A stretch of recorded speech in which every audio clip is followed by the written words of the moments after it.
I want to transition this to sports media in Canada. And if you can, Jay, if you can just kind of go into the development of the Nation Network, what led to it, just kind of your feelings on just what led to your creation of this Mhm. network of all sports. For sure. So it started as a passion project in 2007. Wanted to do something online. All roads led to doing something sports online, and the low hanging fruit for us being based in super North Canada here in Edmonton, Alberta, led to hockey. Growing up as Oilers fans, Michael Jordan and Wayne Gretzky, are Michael Jordan is the Wayne Gretzky of of basketball, and Wayne Gretzky is the Michael Jordan of hockey. So that's how I view it in my eyes. So just so from there, it was 2007. I don't even think, and we'll call it Twitter because that's the era of which Twitter came to be. Might have just launched. I don't even know, but that's when blogs were becoming popular. So we decided to launch a blog with the mission of creating something that was fan focused. The one thing that the digital era has allowed is to allow people to get together and create their own brands or their own versions of media.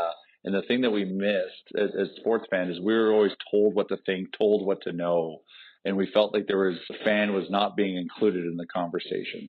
That was the kind of antithesis of launching Oilers Nation. And so we launched OilersNation.com in 2007. And quickly, with the tone and approach that we took, it kind of started to turn into a business. The V1 of our business plan was simple. Pay for our golf memberships, pay for my car payments, and buy me season tickets to watch hockey. If it did that, then this mission and this business is a home run. Well, quickly we started generating a large amount of audience. We still didn't know how to turn it into money, but we realized there was something there. So then we started to scale out the model into other markets. And, over the years, different platforms became more available to us. So started getting deeper into the social space and viewing that as a channel for us for content. And as podcasts came, gone to the podcast space. As video got more affordable to create, we started bringing into playing in the video space and kind of just linking audio and video together. And fast forward to, 17 years from now, which is crazy. Here we are today, right on the verge of becoming the leading digital sports media company in Canada. We're coast to coast with presence in all major Canadian markets. Hockey was the beginning into this space, but we clearly understood it's not the only sport.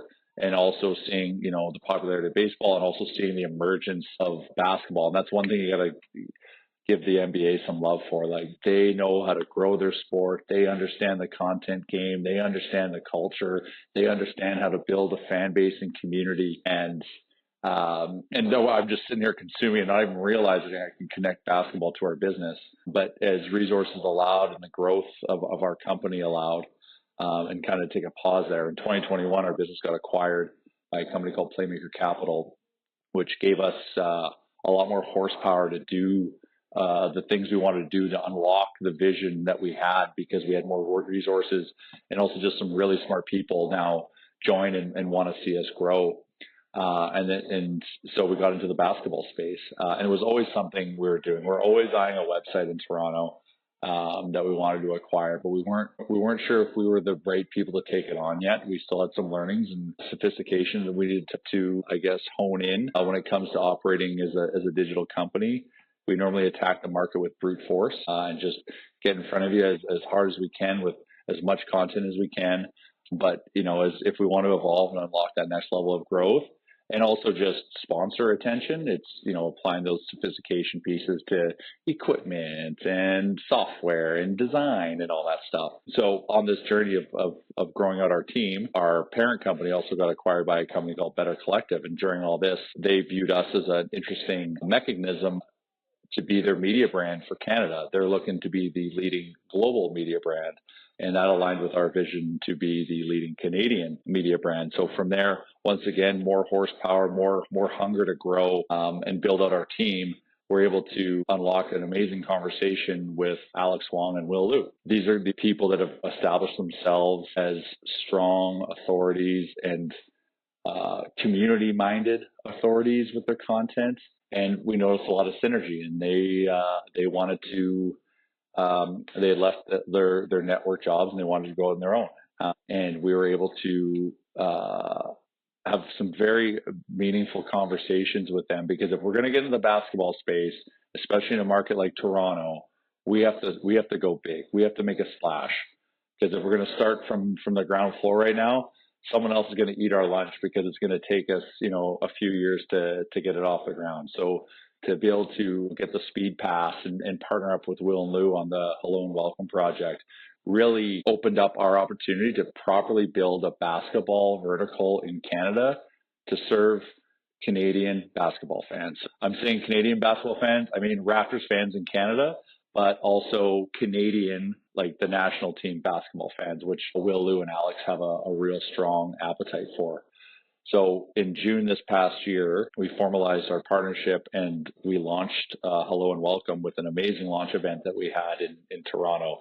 And the thing that really touched me about that is we opened it up to their community, and just, wow, the impact they have made, not only in the basketball scene, but just in the community of basketball fans was extremely powerful, and really kind of validated I shouldn't say the choice we made, like they chose us. We didn't choose them. We knew we wanted them right from the get-go, but just really validated the partnership and knew that we had something where we can get really deep into the basketball space. And that's kind of how we got to where we are today. Now, Hello and Welcome. And I know I'm kind of ranting into a pitch on Hello and Welcome, but it's something that's super exciting for the TNN business. Hello and Welcome has quickly become the #1 basketball podcast in Canada. And like I said, it's because they know how to build community. They know what the basketball audience wants, and they're going out creating all of the things that people want to consume. That's now allowing us to fully build out the vertical. And we just acquired the Raptors Republic website, which is a long-standing web property that's adjacent to like an Oilers Nation site. Same origin story, same mission in terms of wanting to build community, and went and did the same things under that brand.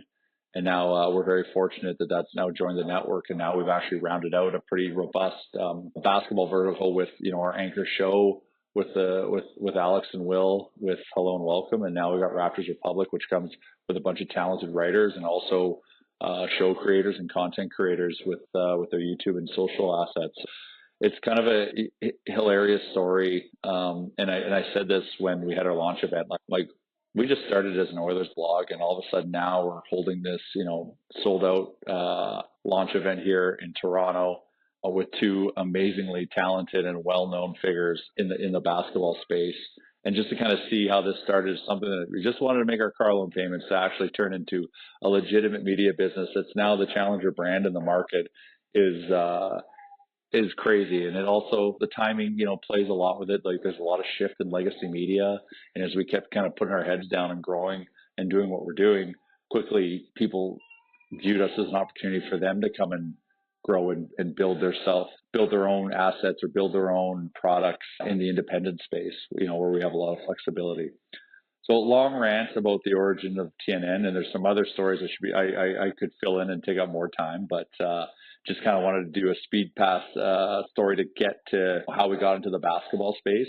Always a thirst to do it, but just wanted to make sure we had the right people doing it. You don't want me launching a basketball pod because I can't get into the details. I'm a high level fan. I love going to games. I've got my connections to it, but guys like Will and Alex are the goods, and they have a strong passion and knowledge, and are extremely talented at what they do. So that is what allowed us to finally get into the space and do it right. Final question for you. The media landscape in Canada, I always find really, really interesting. I found myself following just the media landscape within Canada, particularly because they follow professional wrestling compared to American media, especially in the 90s. So quite familiar with TSN, The Score, Sportsnet, etc. I always notice their coverage.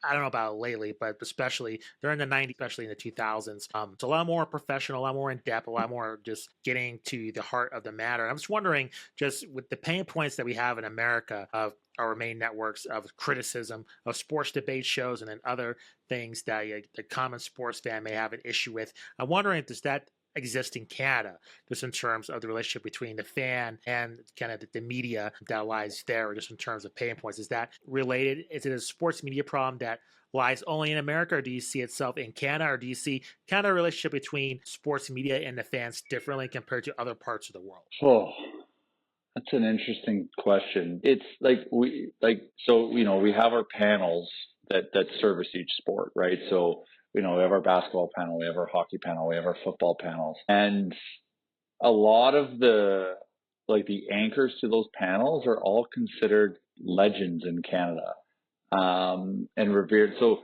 you don't get you don't get the debates that you want from the mainstream brands, but also they're kind of a bit in a box in terms of how far they can go. They're either the rights holder or they've got some limitations. So I don't know if it's resentment. It's just it's allowed for an independent space to emerge for people to go and get that more authentic back and forth, call it as it is, or super fan ranty, depending. All the flavors are out there in the independent space. So I wouldn't say there's resentment. Sometimes if someone takes too much of a soft take on something, you'll see a lot of chatter on social. And when I say soft, I just mean like that was a chance to be honest about something, and not that they're lying, they're just holding back. And it's there. It's right there in front of you, and you're not giving it to us. But in all of that is opportunity. And it's opportunity, like I said, in the independent space for, where it's more of a pirate ship. We're less governed, knock on wood, where we can be authentic and have those real conversations that we want to have, good or bad. But yeah, we're too nice in Canada to be like that, pissed off with anyone. But you'll see chatter if there was missed opportunities by some of our big figures. But what's interesting now is some of them want to leave and pursue and come into the independent space. Then you get to kind of hear their full perspective on things, which is super interesting. And we've had a few of those opportunities over the years with some big names that we've brought over, and it's kind of fun. We just brought someone over named Jeff Merrick, a very respected person in Canada, and an amazing human to boot. But you would have never known he's got full sleeve tattoos on both arms because he wasn't allowed to show them. And that's just like professional broadcasting versus independent. But now, like, Jeff's got his hoodie on and he's got his sleeves rolled up, and like, Chatted Jeff is entered the chat and he's telling it as it is, which is kind of super cool to see. I was mind blown when I first met him. I'm like, he was wearing a t-shirt. I'm like, what is this? Are you Jeff Merrick? But anyways, getting sidetracked there. So yeah, it's like I said, I view it as an opportunity, but I don't think there's any super ill will or any kind of resentment there. There might be some, but nothing that I'm seeing. Maybe it's got the rose-colored glasses on all the time. Makes sense. Jeff Merrick, very familiar with his work, co-hosted a wrestling show back in the day, which I was a massive fan of, The Law, in Toronto. So that brings back a lot of memories with him, and just his hockey coverage too. He's awesome. We'll see. We're having a lot of fun with Jeff. Maybe we'll be able to get some wrestling back. I'm not saying that as a tease. It's just we have a lot of work to do in the hockey space because that is clearly the low-hanging fruit at the moment. Sure. But as we kind of evolve, like, man, you can. So we have I'm sorry, I'm going to sidetrack, but it's a Jeff Merrick story. We have a corporate issue at TNN, and that is when you get on the phone with Jeff Merrick, you don't want to hang up. You don't want to hang up because he'll tell a story, he'll get anything, and he just tells it so well, and you're like, holy shit! Like, this is only supposed to be a 50-minute call, and now we're 30 minutes in, and everyone's experiencing that, but they don't want to hang up on Jeff because the story is so awesome. So, anyways, that's something that we have to figure out, but that's a good problem to have.